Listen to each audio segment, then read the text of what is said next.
vlog. Kulasa and Cordapia vlog. Anong topic natin today? Topic namin, gusto namin umuwi. Nababagot na si Kulasa din. Gusto na niyang umuwi, namimiss na ang pamilya. Oh my God! Walang magawa pagka sa harap ng amo, ng camera, ng katawa. Kaya, pero pag nag-iisa na, At tumal to duma. alam ko na paano. May akong paalis. Super excited. Sasakay na aeroplano. First time mo sumakay ng aeroplano. First time ko sumakay na aeroplano. Anong pakiramdam mo? Pakaramdam ko. Ay, nabagyo. Hindi maganda. Dasal ako ng dasal. Excited ka? Excited. Tapos, yun na nga, pagdating ko dito, mga ilang linggo pa lang, wala, iba na yung pakaramdam ko, mabigat na.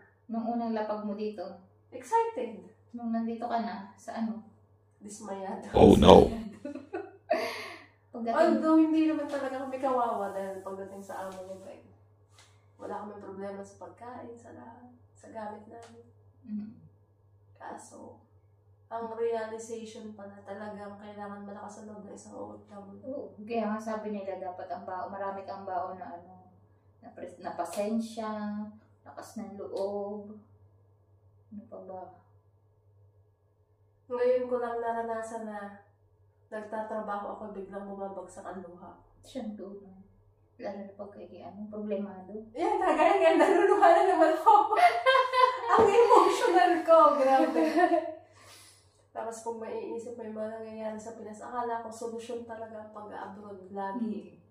Kahit sa mga nagbabalak mag-abroad dyan, pag-isipan nyo talagang mabuti kasi hindi biro pag nandito na.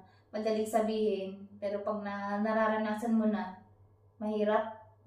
Lalo na pagka puro problema ang sasalubong sa iyo sa Pilipinas. Problema sa Pilipinas, pinoproblema mo pa din dito. Correct. Mahirap. Tapos wala namang dadamay sa iyo. Mabuti kaming dalawa, nagkakaintindihan kami ng baltik namin. Kaming dalawa ka, pero kung may naugali, baltikin. Pero nagkakaintindihan kami pagka ganyan, nalulungkot. Minsan kaming dalawa na lang nagyayakapan pagka naiiyak. Sa totoong buhay. Mahirap. Iba. Mahirap kung sa mahirap talaga.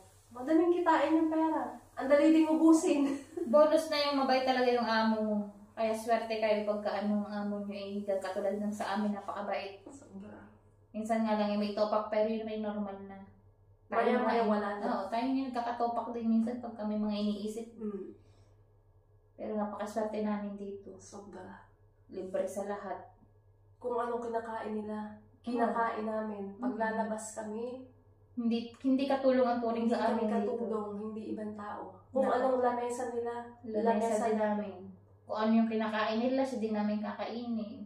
Kaya talagang sa first timer na kagaya ko, napakaswerte ko na sa napuntan. Kung sa iba talaga na matatag ang loob na gusto pang bumalik, babalik-balikan yung ganitong amo. Pero aminado kasi ako sa sarili ko na ngayong nasubukan kong lumayo. Mahirap. Napakahirap lang kaya anak ka may iwan. So, Kung pwede nang batakan yung araw, oras. pwede nga lang bumiyahe mag-uwian. Minsan nga kami nangangarap ng dalawa, ano kaya kako kung kami, kung ako tumama sa loto, siya ay tumama din eh. Magbibigayan na lang kami para lang makauwi. Kahit bayaran na lang niya yung aming ginastos sa amin ng aming amo, tapos plane ticket at kaunting packet money, masaya na ako doon, Kaya uwi na ako. Akala ko kasi solusyon ng pag-upload para sa kagiginhawa ng lahat. Depende din kasi sa sitwasyon yun. Kailangan buo to, buo. Oo, ang loob. Buo naman ang umalis eh. May Kaso panin. ito yung ano. May panin. Normal lang naman yan kasi no-homesick talaga. Kahit naman sino OFW, kahit gano'ng katagal na, talagang pag dumating yung homesick, talagang humihina yung loob, maiiyak ka talaga. Mahirap eh. Pero yung iba talaga, natsatsaga nila, 20 years, 15 years. Meron nga kami dito 10 years. mga nakakasalamuha. Siyempre, dito sa Middle East kasi usong-uso yung gatherings nila linggo. Pagkikita-kita sila sa side ng asawa, ng lalaki, babae. Makikita namin yung mga kapwa namin, Pinoy na OFW. Mamamangha ka sa kanila kasi yung iba. 15 years. Ang pinakamatagal namin dito nakilala, 20 years na ngayong taong ito. At kaya nila. Nakaya nila. Ako kasi talaga. Dito na tumanda. Ako hindi ko nakikita yung sarili ko talaga na dito ko tatanda eh. Ako hindi rin. Siguro sapat na yung pag nakaipon ka ng kaunti at mapapalugo mo naman sa Pilipinas, pwede na yun. Kasi mahirap din yung lagi malayo sa pamilya. Hindi natin hawak yung mga nangyayari. Pwedeng sa isang iglap lang may mawawala o may mangyayaring hindi maganda. Nakita mo ba yung mga balita tungkol sa OFW? May napatay. Madaming prediction ngayon tungkol May sa namatay, OFW. may pinatay ng amo. May pumatay ng alaga, may nakulong. May mga bumagsak na aeroplano. Hindi na yun nakalayan na ata yun eh. Alin? Yung sa Kuwait. Sabi, ewan ko, parang may nabasa akong post na na siya eh. Ubswelto na siya. Kasi umamin na yung kapatid ang pumatay. Yung amo ang naglagay sa washing. Patay na nung inilagay. Diyos ko, pinagbintangan lang pala, kawawang Pinoy. Kaya kami, kahit gano'ng kaliligalig yung alaga namin, yung pasensya namin, abot hanggang third floor. Gusto mo lang ko. Wala. Wala kang pagawa. Hindi pwede. Tsaka yung iisipin mo na nakakapag-alaga ka ng ibang bata yung sariling anak mo. Yun ang masakit. Pero tinitiis lang namin kasi para sa kanila din naman yung ginagawa namin. Ano ba, naiiyak ako? Ay, ako nga, ito nasiriin ako. Ano lang to, talagang totoong nangyayari ba? Hindi to content namin dala, parang lang, yung totoong nararamdaman na namin. Sinishare lang namin sa inyong experience. Kaming dalawa, ilang araw na kaming umiiyak talaga. Tuwing aakyat kaming dalawa, okay kami. Minsan, makikita ko naghuhugas ng plato. Umiiyak na pala, umiiyak. Kagaya kagabi, para kami luka, kami tatawa, iiyak. Hindi na ko natuloy yung luha ko. Nililibang na lang namin dalawa yung sarili namin. Sobrang hirap talaga kasi. Lalo na pagka may problema sa pamilya mo. Dapat sila yung maalalay sa'yo. Pero wala. Sila pa yung nagbibigay ng problema sa iyo. Yung bang problema na kaya naman solusyonan sa Pilipinas nakakarating pa sa'yo. Nakakarating pa sa iyo. Tapos ikaw pa yung gagawa ng paraan para masolusyonan.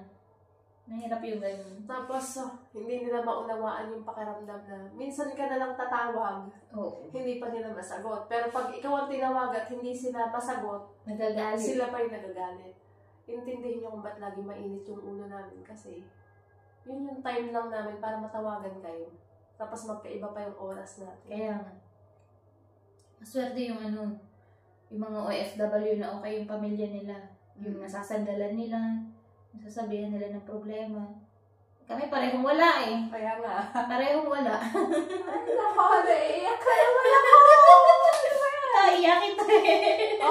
Ayun yung way ko para ma-release yung lahat ng bigat ng kalooban. Aminado ko doon. Pag naumpisan ko na yung umalngal, sabog yung siyempre. Ako naman nalulungkot din ako, pero yung sasabihin mong itutulong mo talaga yung luha mo, minsan napipigilan ko kasi ayaw ko nga na pinapakita na nalulungkot ako, na umiiyak ako. Pero pag mag-isa na lang ako at sobrang bigat na aking nararamdaman, hindi ko na napipigilan. Bumabagsak talaga.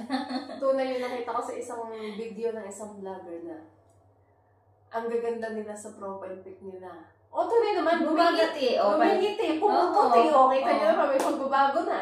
Pumapayat. Pero, iba pa rin talaga. Iba yung nasa sa loob namin. Kumbaga, sinungaling talaga kami mga OFW kasi pag kinamusta nyo kami, sabihin namin, okay lang kami. Wala kaming problema dito, wala kaming nararamdaman dito. Pero pagkatapos nyo kaming kamustahin, yung luha namin, pumapatak-patak na sa dami ng iniisip. Tunay. Minsan nakakahabag din kasi sa sarili. Minsan nayayakap ko na lang yung sarili ko. Minsan siya niyayakap ko kahit nagagalit na siguro siya sa akin. Kahapon, ayaw ko mag-open sa kanya eh. Nag-limit ko din siya. Bigla niya. Ayaw ko kasi na nag-open ako. Kasi kung kaya ko naman solusyonan, kung kaya kong dalhin, hindi ko kailangan ipagsabi. Kaso kahapon talagang sobrang bigat na aking pakiramdam. Pagyakap niya sa akin, tululuha ko. Ito naman naiyak na nung Kaya nga. Yun yung way namin para gumaan yung pakiramdam. Kaya nga. Pero at least kami dalawa, nagkakaunawan kami doon. Parang pareho kami ng sitwasyon sa buhay. Kaya yung mga pamilya natin sa Pinas, sana maunawaan nyo rin. Kaya kayo, kung mapanood nyo yung video namin. Kinakaya namin para sa inyo.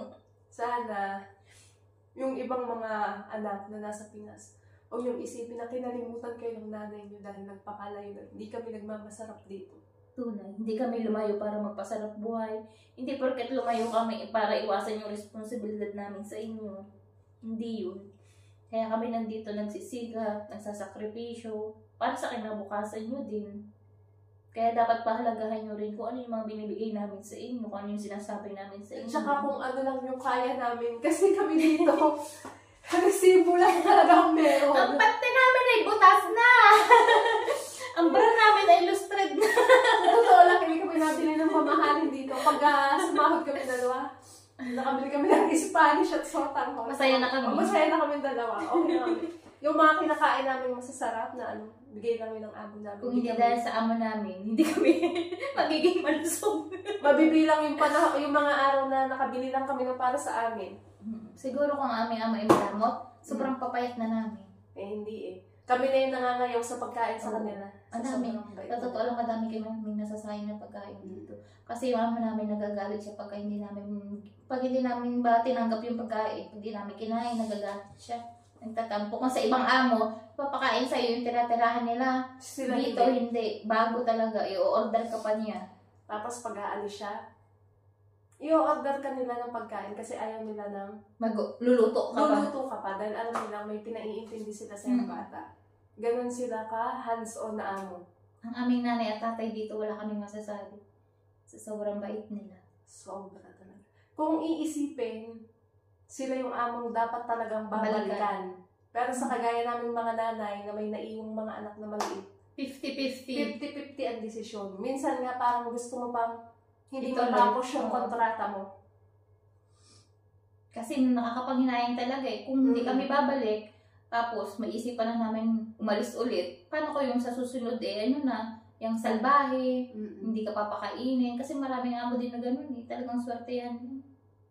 Kasi ako nung nag-apply ako, sinabi ko talaga sa sarili ko, once na may sumablay isa man sa apply ko, sa medical titigil ako kasi hindi ito para sa akin. Eh wala. Kaya din ako na loss ko, dire-diretso. Kaya sabi ko, para sa akin. Nung nag-Saudi ako at saka nag-Qatar, ganyan din ang sinabi ko sa sarili ko. Kahit isa lang, kahit isang papeles lang na sumablay, hindi ako tutuloy. Wala.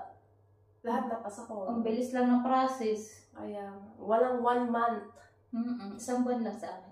Oo, wala akong isang buwan. Layas ako. Kaya kayo, kung kayo nagbabalak, kailangan talaga. Buuin nyo yung sarili nyo. Buuin nyo sa sarili na loob at maraming pasensya. Tsaka wala kaming dalawang kinakapitan po sa aming dalawa, kundi yung taas. Taas, oo. Hindi kami nakakalimot talagang magdasal. Hindi. Magdasal, magpasalamat. Ngayon, kung masasabing pag naging OFW ka, lalakas yung pananampalataya mo sa kanya. Siyempre, oo. Sobra! Subok ko na ang Panginoon. Marami na ako pinagdaanan, pero never niya ako pinabayaan. Kaya nga. Kahit alam ko na naman ako perfectong tao, pero never talaga ako pinabayaan ng Panginoon. Marami akong pagkakamali na nagawa. Minsan, nagtatanong ako kung ba't sinapit ko yung ganyan. Hindi naman ako masamang tao, pero sa bandang huli, oo. Kumbaga pinapatatag ka ng Panginoon. Ang daming kabiguan nangyari sa buhay ko. Sa akin din, marami. Gusto ko lang naman magkameron ng kompleto ko pamilya, pero hindi ko magawa-gawa. Kaya ngayon sana itong huli na to. Okay na. Okay na. Hindi naman ako naghahangad ng mayaman, yung sakto lang, basta buong pamilya. Yung sakto lang ba na hindi mo na kailangang maghirap ng kakatrabaho. Basta yung maging maayos lang buhay ng mga anak namin, sapat na yun sa amin. Hindi ako natingin sa itsura. Basta yung mamahalin ako ng buong buot, di ako iiwanan. Shout out Kuya Inok and Taba. I love you. Love you. Kapit lang kayo ha, huwag niyo kaming bibitawan. Huwag kaming iiwan ha. Kahit malala kayong bagay namin. Kahit kami, alam niya na. Sa susunod na, siguro kung makakapag-vlog pa kami nito at magkikita pa kami kung uuwi ito. Kasi 50-50 pa yung desisyon niya kung babalik siya. Ako din ganon. 50-50, depende kung makakaipon. Depende pa sa sitwasyon. Pero ini-encourage ko siya na huwag bumili ng ganito, ganyan. Yung kung ano lang. Hindi na ako maluho, hindi na ako nagbibili ng kung ano-ano. Kasi wala pang ipon. Sana may ipon kami. Isang taon na may full resibong ipon. Ako 3 buwan na shoot lahat sa utang. Pero at least kahit pa paano. Kung pwede lang i-refund yung resibo. Siguro may 200,000 ako. Oo, kinuwento ko yung akin. Sabi ko 50 plus times. Sinabi ko 3 buwan pa lang ako. Nasa 200k na yung napadala ko. Lahat. Kung pwede lang i-refund ulit sa lulo na i-refund ko. Sa padala. O diba, baliw kami yung dalawa kanina iiyak-iyak. Oo, umiyak kami. Pero magkakad din tatawa. Okay lang. Masarap din naman maging OFW. Mm. Kasi lahat mararanasan mo, may experience mo talaga lahat. Yun nga lang, kung mahina ang loob mo, wag ka na sumubo. Ako marami akong natutunan sa kanya. Tsaka sa ilang buwan ko, sa kanya ko natutunan lahat ng dapat kong gawin dito at kung anong ugali ng mga Arabo. Oo. Lagi, pag napapagsabihan, ay dinadamdam Oo, ngayon wala na. Ay, ganito na lang yung itsura kapag nagsalita yung nanay Pag namin. siya pinagsabihan niya, akala may paiyak na. Oo. Ngayon wala na. Sabi ko, tawanan mo na lang. Iyadat sila na may normal na yan sa kanila. Mamaya na may wala na. Tsaka nagpapasaway na ako ngayon. Marunong na akong managot. Pag alam kong nasa tama ako. Pero hindi naman yung talagang nakakasakit ng damdamin. Pag alam kong tama ako ha. Sumasagot. Oo. Sumasagot ako. Pinagtatanggol ko sa sarili. Hindi naman lagi na magtatanga-tanga lang tayo. Tsaka yung amo naman namin, kapag nangatwiran na kami, hindi na siya yung klase ng amo, nyaw. Ano siya? Tsaka nakukonsensya yun pag may ginawa siya na hindi maganda sa amin. Nakukonsensya siya. Bumabawi siya sa amin. Orderan kami ng pagkain, orderan kami ng mga damit, mga kung ano-ano ba, pampalubag loob. Yung lahat na nakikita niyo sa aming anik-anik, sa kanya galing yun. Are, pang winter. Pang winter. Sabi namin, tinatawanan namin itong mga suot namin. Akala namin na hindi namin magagamit at hindi naman nalamig ng sobra dito sa Qatar. Pero nagulat kami ngayong taon na ito, grabe yung pasok ng gamit na gamit. Last year kasi hindi naman ganito eh, hindi pa nga kami nagja-jacket noon. Pero ngayon, hindi pa ang lamig. Oo, minsan nakakaramdam ako ng pamamanhid ng kamay. Kanina, sobrang lamig kanina. Sobra. Kagabi, ganun din. Ang paa ko nanginig kasi hindi ako nakakumot. Nakajacket ako kagabi. Eh, hindi ako nagme-medyas sa gabi. Ay, nagme-medyas ako kasi ako. Ay, kagabi wala ako medyas kasi hindi ako nagpetron. Ipinahinga ko sa medyas yung yun nga, sabi ko parang luto yung paa ko. Hindi kami maputla, kaming dalawa. Parang ang tingin na iba, uy, ang puti na nila. Tsaka may nagtatanong na kababayan.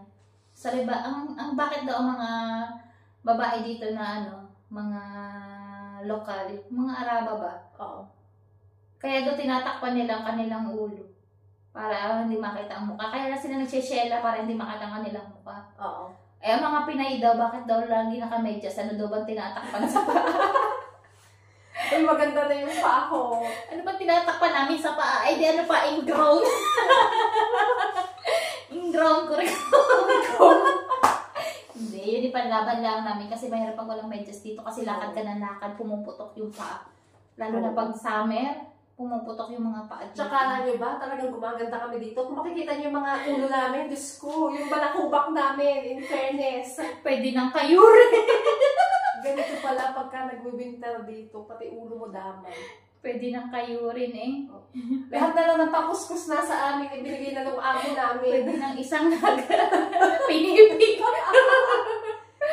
Hindi lang dumating. Kung makikita mo naman yung ilaw dyan. Wala ang aming amo, kaya kami nag-vlog. Suportahan nyo naman ang aming vlog. Cordapia and Kulasa vlog. Baka kami dito yayaman. Pag kami kumikita na kami mag-share ng blessing. Correct. Hindi kami magiging madamot. Hindi naman kami madamot eh. Basta may ibibigay. Tsaka kaming dalawa ngayon, i-share namin sa inyo. Sobra kaming health conscious ngayon. Simula ng mga... Nung bagong dating kasi ako dito. Ilan ang timbang mo? Ako ay 72, 73. Ngayon ay naging 62. 62. Tapos ngayon ko napatunayan na kaya pala naman na isang beses lang tumikim ng kanin sa maghapon at maintain ko. Hindi naman kami nagpapakagutom. Kumakain naman kami pero pinupuno namin yung tiyan namin bago kami tumigil ng kain sa gabi. Tsaka talaga napakaganda ng tubig. Tsaka tubig. Cut yung sugar kung maaari. Hindi na ako nagkakape. Kasi nakaranas ako dito ng inatake na naman ako ng sakit ko sa pinas. Acid reflux, heartburn. Sobrang parang mamamatay ako. Kaya ko talaga madadala ako sa ospital. Kaya tinatanong ko na sa kanya kung kaya pa niya eh. Sasabihin ko na sa aming ina, dali na sa doktor. Kaya pa daw niya. Pero sobrang sakit na. Ayaw ko lang talaga ma-ospital. At hindi ko naman kilala yung mga dito. Yun nga lang kasi pag na-ospital siya lang talaga mag-isa doon. Yun, simula noong... Siya lang ang pupunta sa doktor. Kung sakali ma-confine siya lang mag-isa doon. Simula nang tinigilan ko yung kape, tapos pagtanghali. Hindi ka na nagsisina mo ngayon. Sabi ko magsina. Ay, nakakalimutan ko na. Chia seeds at saka yung lemon sa tubig yung tsaka tsaa.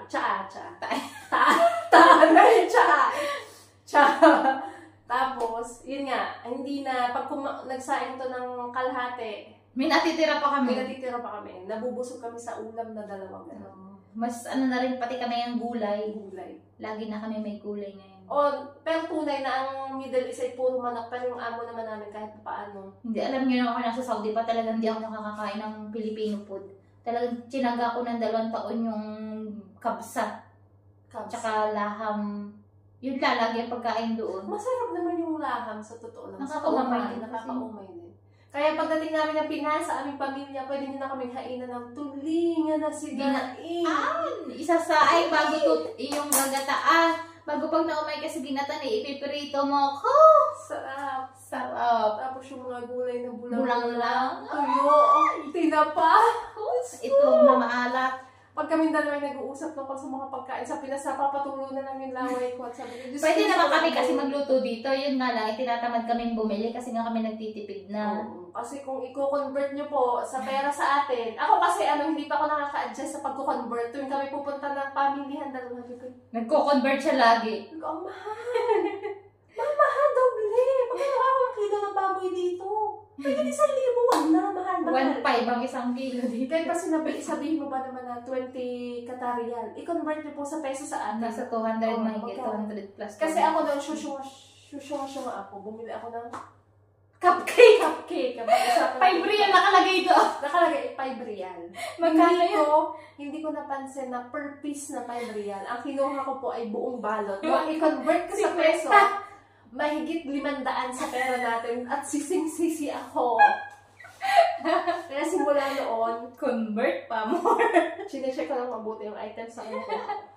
Tsaka natuwa lang kasi siya. Natuwa lang kasi ko. Ay, 5! Iniisip ko naman yun yung 5 Qatarial ay 5 piso. Pero hindi. Di ba, i-convert niya magkano ang 1 Qatarial?